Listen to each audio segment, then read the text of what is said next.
Salut à tous, on se retrouve dans cette vidéo pour installer ESP-Home sur notre serveur Proxmox. Allez, on voit ça ensemble.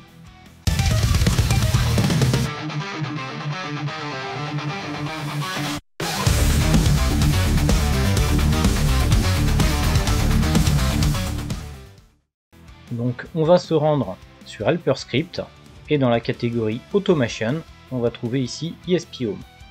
Donc on va simplement venir copier le script et dans Proxmox, dans le shell, on va venir le coller. On tape entrée, donc on patiente et on nous demande si on veut installer un nouveau container LXC. On répond oui. On choisit les paramètres avancés, donc le 3, et on nous signale qu'il va falloir utiliser la barre espace pour faire nos choix. On répond OK. On doit choisir un Debian 12. Donc Debian avec espace, OK, 12. On le met en privilégié. Et on choisit un mot de passe pour l'utilisateur root. On doit le répéter une seconde fois. On nous demande un numéro de container. Donc vu que moi j'aime bien les trier, je vais venir le placer ici en 201. Il nous demande un nom ESP-Home. La taille pour le disque de stockage 4 Go, ce sera bien suffisant. On va y stocker que des fichiers texte.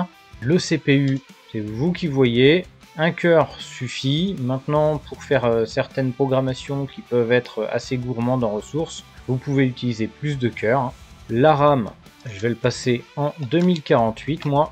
Le bridge, je laisse par défaut. DHCP, le cache IP, l'IPv6, on laisse tout ça par défaut. MTU également, DNS, le MAC, le VLAN, voilà.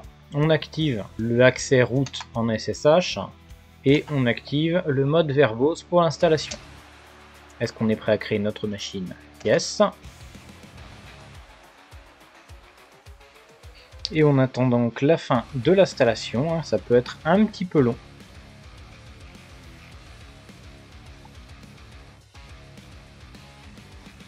Et voilà, notre ESP-Home a fini de s'installer. Et donc on nous dit qu'il est accessible à l'adresse indiquée ici. Donc on peut venir faire un copier-coller et nous voici donc sur l'interface d'ESP-Home. On est prêt pour programmer nos futurs ESP. Sur ESP-Home, on peut donc utiliser directement l'éditeur de fichiers intégré.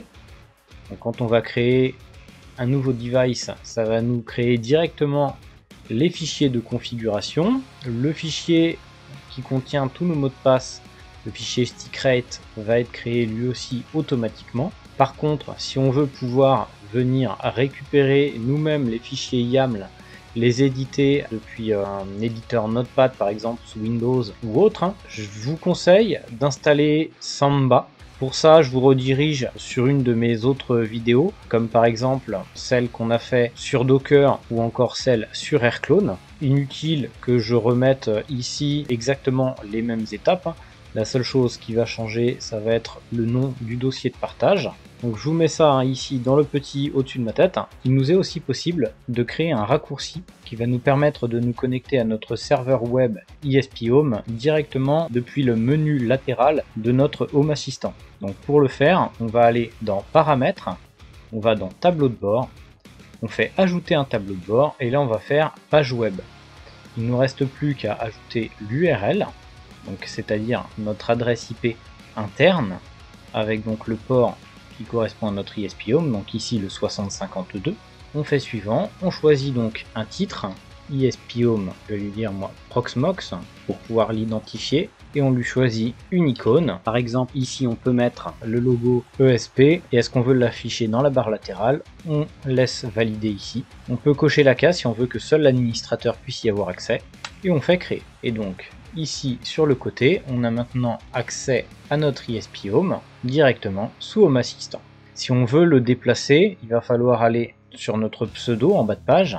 On va aller un petit peu plus bas et ici on a modifié l'ordre et masqué les éléments de la barre de tâches. On clique sur modifier et on va pouvoir venir ici le déplacer à l'endroit qui nous convient. On n'a plus qu'à cliquer sur terminer et voilà. Donc on va s'arrêter là pour cette petite vidéo. On verra plus tard comment programmer nos ESP32. Je vais vous faire pas mal de vidéos sur le sujet puisque c'est quelque chose que j'apprécie particulièrement. C'était tout pour aujourd'hui. On se retrouve très vite. Matinée.